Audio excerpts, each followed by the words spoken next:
Hey everyone, it's Gamefruitpulp. Welcome back to a new Minecraft series on the channel. Those of you who have been following my videos recently have known that this series was coming. But finally, without further ado, after I've already recorded this once and it got corrupted and I couldn't upload it, welcome to Building Toronto. This is a series that I expect to be the main feature of my channel for a long time to come. We're going to be starting to build an entire metropolis, really, and not a metropolis that I designed myself, but a metropolis that I get to experience pretty frequently, with the city being closest to where I live. And so I decided a while ago, if you haven't been following my channel, I decided a while ago to start building Toronto. Originally I did this building in survival mode. Now I did it in creative in a 1-to-1 scale. I don't know if we're going to be sticking with 1-to-1 because right now we're going to have some problems with scaling. Basically, everything will be fine except for the CN Tower, because the CN Tower won't have enough room to be built. So either the CN Tower is just going to be shorter than scale, or we're going to have to scale all the buildings down. So I don't really know yet. Right now, even if the CN Tower is 41 blocks higher, that's still not close to scale. It would need to be about 100 blocks higher than this building. So because of that, I'm not sure how we're going to do that yet. But besides that, I welcome you to the first episode of likely many in the Building Toronto series. It is hard to believe that it has been 8 years since that video came out on the channel. It feels like it's been less time, but in a way, it also feels like it's been more time than that. This video is going to be showcasing a few of my favorite moments from the 8 years of working on this project. I hope that you all enjoy. Obviously, we started this video off with a look at the first building and first video on the Minecraft Building Toronto project. The one that started this journey off to begin with, all the way back in 2017. The world has changed a lot since then, and so has our project. But I think that the mission of the Building Toronto project has remained pretty much the same since its creation. I contemplated doing this project for a few months before actually starting it, and I built the TD Spire Tower in survival mode on a townie server before making the jump to creative. The server that I used to play on back in 2017 went in a direction I didn't really like, which was really the final push I needed to start this project. To the outside viewer, the next big event for me looking back on the project probably doesn't seem that big, but in reality, it ensured that this project would last for as long as it has and helped cemented one of the best friendships I've had in my life. Dominion Public Building, which is a building that spans an entire city block. So it's a pretty large building, which is why it took so long. I didn't want to do another recording of Building Toronto until this building was finished. This was actually built by Starbound, one of the players on the server, the other co-owner. He's been helping me out on this project a little bit, and he is the one that built this building here. So the interior is not complete yet, and the roof is not yet fully completed. But I thought that most of it was done, and enough of it was done that we could feature it in a video. And then if I ever do a video on just all the kind of small detail work that is being done that I'm not really focusing on, then I'll probably showcase the roof and all that completed stuff again.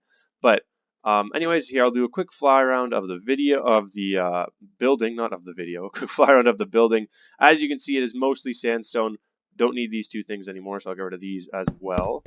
Oh, I guess we did need those. I guess those were stars things, so I'm going to put that back in a chest. Give me a second. Let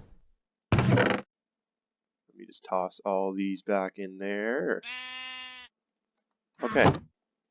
So, as I was saying, the building, as you can see, is mostly sandstone, and we will get into a little bit of info about the building. This is one of the more one of the older builds in Toronto. Obviously not one of the originals. It is a larger build, so there were things built before it. But I believe that the Hockey Hall of Fame on the corner is one of those builds that was built before it. But as you can see, the back is more flat, and then there's more detail on the front. But aside from that, that's pretty much all for the fly around. There's nothing overly unique about the building that I should point out just through the fly around. There's a little bit of history with it, so we'll go through that. This was the first time Star had built something on the project, which was hosted at this point on a survival townie server that we owned together. The fact that he built the building wasn't what was important here. It was the fact that we started working on this project together. Star is really the brains behind this project, and you all, as the viewers, rarely see the work that he does, which is a testament to how great he is at what he does. All the server management, from updates to plugins to maintenance, is done by Star. He's really what keeps our project going. I'm lucky to have him as a friend, and I would say to all of you that enjoy the project that you are also lucky we have him as well. The next moment is a pretty insignificant one for the history of the project, but it's still one of my favorite memories from the last 8 years. This video, from 2019, is of me looking back on one of the funniest moments that has happened in the history of our map. I hope that you enjoy the clip. The reason I chose this build is because the funniest story I think on the map happened on this building here. And so originally this was a standalone map. I was building just in creative with no world edit on a single player server. And that's how I built the exterior of this building. After the exterior was done, we put the build onto the Initzicraft server as a separate map, and I was the only one able to access the world, I build on the world at the time.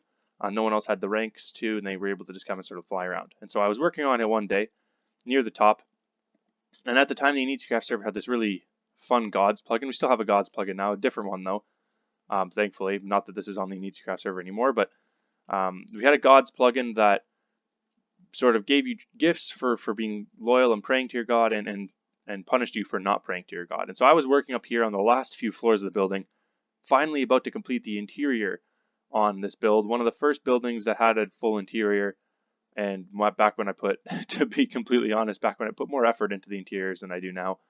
There's no office building that has carpet like this, but that's okay.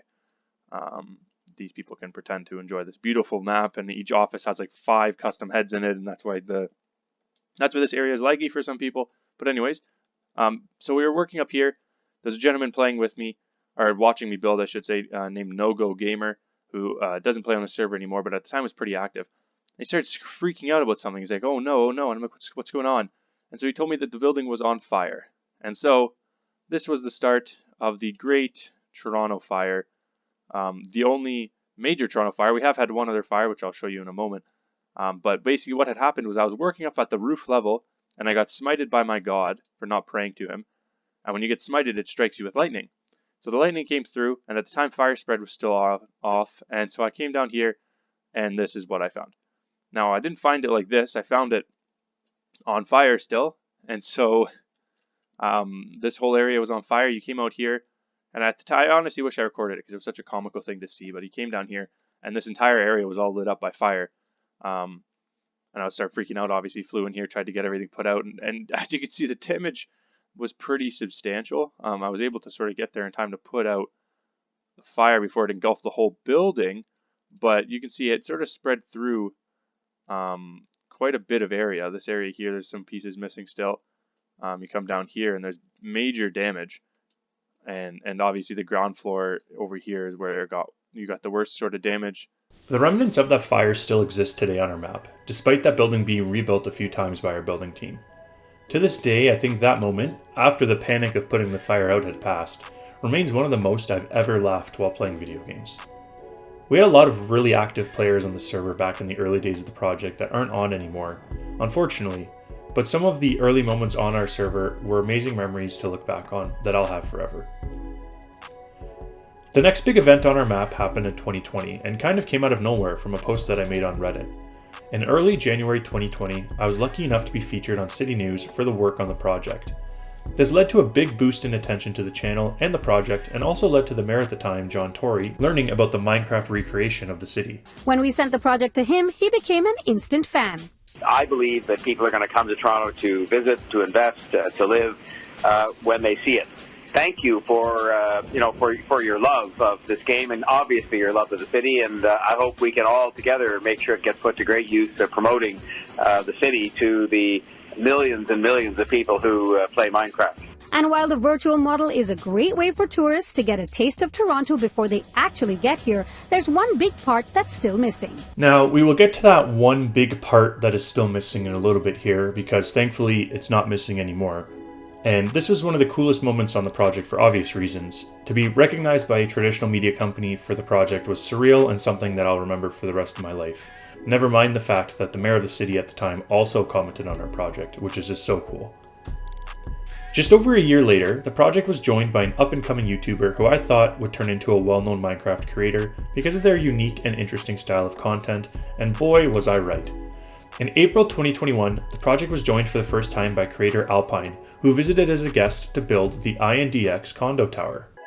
Every great Minecraft build starts with research. My first step was to find the height of the tower, number of floors, and floor plans. The tower is roughly 179 meters tall with 54 floors. Usually when I'm building skyscrapers, I have the base of the tower with a 5 to 6 block tall floor, plus 2 blocks in between floors, but since I'm building at a 1-to-1 scale this time, I had to throw that idea right out the window. The base of the tower has 4 floors, and there's this bit of a transition section between floors 5 to 9 before the balconies start on the north side. Once the balconies start on the north, there are 3 floors before the lowest rectangular indent. On the north side, there are 4 indents in total, each one being 7 floors tall, with a break of 3 floors in between each one. In this screenshot from Google Maps, you can see that the photo is warped on the upper half of the 3rd rectangle. Obviously, this building doesn't look like that, so I had to interpolate and assume that the architect that designed it doesn't have Timbits for brains. If we look at the top part, we can see there's 4 floors with balconies, and since we know that the building is 54 floors, we know that the top floor is pushed back and that we can't see it from this angle. Luckily for me, I visited Toronto right before COVID and went up the KPMG tower right beside it and took this picture. For the actual floor heights, after quite a few calculations, I decided on 4.5 blocks for the lobby, 1.5 for the floor and the ceiling above, 4 for the other 3 floors of the base, plus 1 block in between each floor. For the actual condos on the middle and upper floors, I chose 2.5 plus half-block ceilings. Obviously, you can't stick lighting in half-block ceilings and make it still look integrated, so I had to get a bit creative and add lights above the exterior windows. The 2 variable parts of the build to get it exactly to 179 meters was the very top section and the transition between the base and the rest of the tower. If you've never watched that video from Alpine, I encourage you to go and watch the whole thing. He has a background in architectural engineering, and because of that, looks at building in Minecraft from a completely different perspective than most. Alpine and I have kept in touch for the years since that video, and his channel has rightfully ballooned in size. Despite that, he always supports me and the project when he can, and I will forever be grateful for that support and friendship. The next big event on the project happened later in that year and addressed something that was a big problem leading up to this. In November 2021, we unveiled a new map on the project, which was built by Von Frank, that helped ensure our roads, buildings, and parks would be accurate going forward. And while this was important, the new release of this map coincided with something even more valuable. If you watched the last video, I sort of went over the fact that we're doing a large-scale change on the map to ensure its accuracy and to sort of prepare the project to proceed into the future. With that in mind, we are completed our move to our new map, and among other things that the map has changed, the biggest difference for everyone really is the height difference within the world. Before, because of the old building limits, we were stuck at we chose to do 50% terrain increases compared to what actually exists in Toronto, and so because of that, the height differences in the world were obviously half of what they are in the real world in Toronto. We have changed that. We have now reverted to the actual height differences in Toronto, the actual terrain of Toronto, 100% exact. And an interesting fact about the new map is actually that Lake Ontario sits at the same level it is above sea level. So Lake Ontario on our map starts at 74 meters, and Lake Ontario in the actual world is 74 meters above sea level. So we gave up a little bit of height to do that, but we thought it was a cool little tidbit that hopefully will not affect how the project is built in the future, and we're going to get to how that won't affect it at the end of the video. Or a little bit later in the video, that we're testing out with this new map, and this is the big change. This might be why a lot of you clicked on the video, because it's going to be in the title. We're climbing up here to the top of First Canadian Place, which is still not the correct height. Obviously, one of the issues you would have thought of if you've been following the project for a while is if before the project was built at level 11, and now we're building at level 74, all these buildings are going to be too short. But you're looking at them and they're not.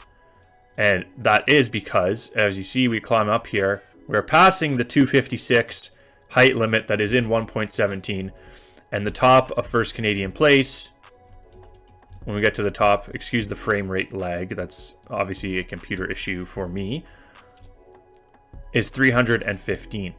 So you're probably wondering what's going on here, what kind of witchcraft voodoo is going on with this world. We are at 320 height limit early. I'm going to put out a video hopefully next week explaining how we did this, but it's something that we're going to be testing out with 1.17 going into 1.18, and if that works without a kink, we're going to be dramatically increasing our height limit going into 1.19. So once the 1.18 update comes out, we'll be dramatically increasing our height limit to allow us to build everything in the world. And this is sort of, we're testing it out. We're doing the dry run right now with the 1.17 map. As you can see, we're up to height limit 320, so we're way up here.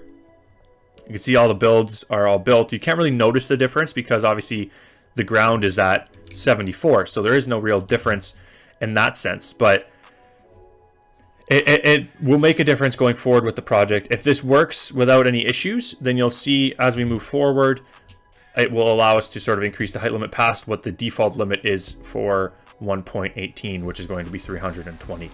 And that test did work, and now the build height limits on our map is over 1,000 blocks high, which allowed us to get buildings like the CN Tower built accurately on our map. This experiment really set the groundwork for our project to be truly unique in the Minecraft community. We remained a vanilla server, which would be able to update to new versions of the game as they came out, while still being able to capture our map on a true one-to-one scale. Moving now to last year's anniversary celebrations. For the 7th anniversary of the project, I decided to hold an event on the server that allowed visitors to join and celebrate the milestone with the builders. I truthfully wasn't really sure how this would go. I've been trying to make the project more visitor-friendly for a few years now, with varying degrees of success. This event was the first time I felt like the visitors to the project were able to enjoy more than just the buildings and the map itself. It helped create the community that I was striving for. Alright, everyone get in their cars. We're going to begin.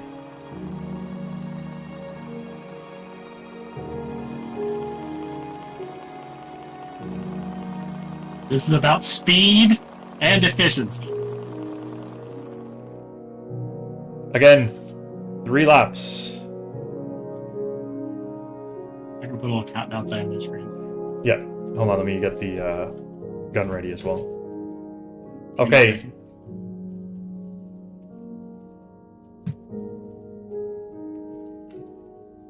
Alright, good luck to all racers. Star, whenever you're ready.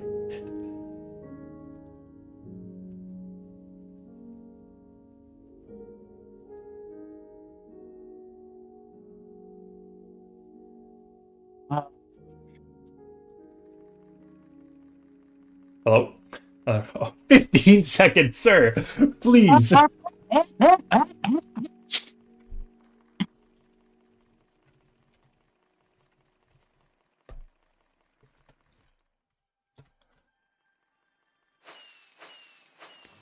And they're off. Poland gets the early lead. They've really gotten quite a lead for themselves here. Into the final hairpin. Greek comes out in the lead. We will see at the finish who is the winner.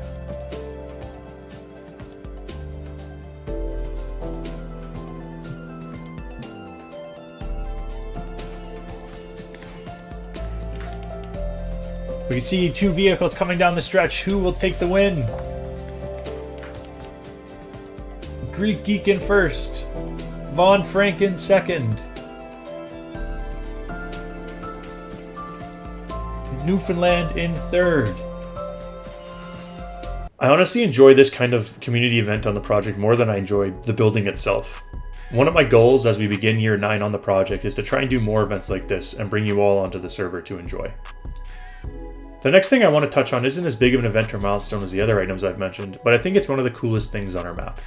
Using the block engine model displays, I was able to hire a really talented artist to help bring one of the pieces of Toronto to life on our map in a new and exciting way. With that in mind, I wanted to do something different for the streetcar to utilize something that I showcased a few weeks ago on the channel, Minecraft block engine models. So here I present to you all the Minecraft Building Toronto TTC streetcar. Now, I don't have the skills to make anything remotely close to this beautiful model, but something so iconic to the city, I wanted to make sure that we captured the streetcar in a way that made viewers and visitors alike think about what the real-world version actually looked like. This model was made by Miku or Caitlin, who did an absolutely incredible job capturing what we were looking for. So if you're looking to have something similar made or get any artwork done in general, you can check out the description for a link to her website. The TTC streetcars are built by Bombardier, and it's named the Flexity Outlook. These streetcars were first ordered in 2009, and they currently make up the entirety of the TTC streetcar fleet other than the trains that are kept for historic purposes. With a length of over 30 meters or 98 feet, they are the largest single-unit streetcars ever used by the TTC. They have 4 sliding doors, air conditioning, seating for up to 70 passengers, and interior bicycle racks. Sticking with things that are just really cool and different that are on our project, the next event is surrounding a building that isn't even finished yet. And that is, of course, the Sky Dome or Rogers Center. Using one of our server plugins, Big Doors, we were able to create the roof on that baseball stadium and make it fully retractable like its real-world replica. Hey everyone, it's Gamefruitpulp, and welcome back to another Minecraft Building Toronto Extras video. These videos are a little bit different than the usual ones on my channel. I haven't done them for a while. Basically, they're videos where cool or interesting things happen on the project that don't really warrant a full, longer form video, but I still want to show them to you guys because I think they're cool. If you're new to the channel and you enjoy, be sure to hit that subscribe button and check out the main Building Toronto playlist as well. You can probably see in the background already what I'm going to be showing to you guys today. This is going to be a one-taker, so there's going to be lots of ums and ahs as I narrate what's going on, but as you can see in the background here, the roof of the Sky Dome is opening. And yes, we are calling it the Sky Dome on our project, as is a true, I think, Toronto tradition to call it by its previous name. For those who don't know, the Sky Dome is the Rogers Center. It's where the Toronto Blue Jays play their games, their home games. And it's one of the most iconic buildings within the city. And thankfully, with the help of the Big Doors plugin, we were able to bring out one of the features of the building that makes it so well known, not only in Toronto, but across Canada. And that's the retractable roof.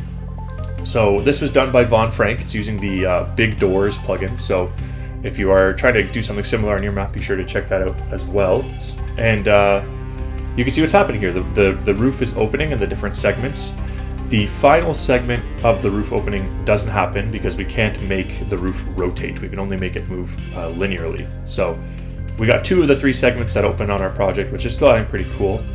And you can see they're just sort of sliding across. And then once those 2 are slid over, you'll see I go up and give you a view of the inside. The Sky Dome / Rogers Center is not finished yet. We still got a long way to go, but because of that, really, I figured it was worth showcasing to you all. Now, I'm only on one side of the building because we can't actually load in the entire roof while it moves. It's too big.